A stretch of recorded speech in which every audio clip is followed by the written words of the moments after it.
హక్కుతోటే ఇదంతా ఏర్పడుతుంది, మీ నుండే ఏర్పడుతుంది, ప్రజల నుంచే ఏర్పడుతుంది.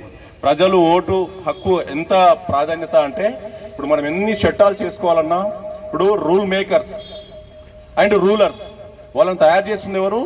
ప్రజలే, మీరే. మనముగా రాసుకున్న రాజ్యాంగంలో ప్రజల చేత, ప్రజల కొరకు, ప్రజల వలన ఎన్నుకోబడిన ప్రభుత్వాన్ని మనముగా పరిపాలించుకుంటున్నాం. సో అంత పెద్ద ప్రజాస్వామ్య భారతదేశంలో ఇలాంటి మెట్రోపాలిటన్ సిటీస్లో మనం ఓటు హక్కు వినియోగించుకోకపోవడం అనేది చాలా దురదృష్టకరం. పోలింగ్ డే నాడు మనకు హాలిడేనా? లేదు. ఎవరైనా చెప్పండి. లేదు లేదు. అరే హాలిడే ప్రకటిస్తారు గారు. పోలింగ్ డే నాడు it is not a holiday, it is a pole day. అదొకటి గుర్తుపెట్టుకోండి. మంచిగా సెలవు ఇచ్చేసిరని చదువుకున్న వాళ్ళంతా ఏం చేస్తున్నారు?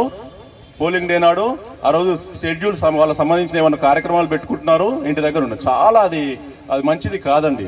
ఎందుకంటే ఓటు అనేది ఎంత విలువైనదంటే మన భవిష్యత్తుని మనం తీర్చిదిద్దుకునేది. ఒక 5 ఏళ్ళకు ఒకసారి వచ్చే ఈ ఓట్ల పండుగలో ప్రతి యువత, కనీసం నేను చెప్తున్నాను పెద్దవాళ్ళు అసలుంటిది కుంటుకుంటూ నడుచుకుంటూ, కొంతమంది అయితే వీల్ చైర్లలో కూడా వచ్చి ఓటు హక్కేస్తారు. యువత మాత్రం అది చాలా నెగ్లిజెన్స్గా ఉంది. సరే అదొక్కటి దయచేసి ప్రతి ఒక్కరు ఓటు హక్కును వినియోగించుకోవాలా.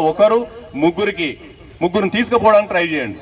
ఇప్పుడు ఇంతమంది ఇక్కడికి వచ్చారు, మీరు చెప్తారు, వాళ్ళు వింటారు, రామాయణం విన్నట్టు వింటారు, కథం వాళ్ళు ఏదో వాళ్ళ మరణ వాళ్ళు ఏదో చేసుకుంటారు, ఏదో ఫోటోలు పేపర్లో కవర్ చేస్తారు, ముఖ్యమైన పిలిపించి మాట్లాడతారు. అది కాదు. మీరు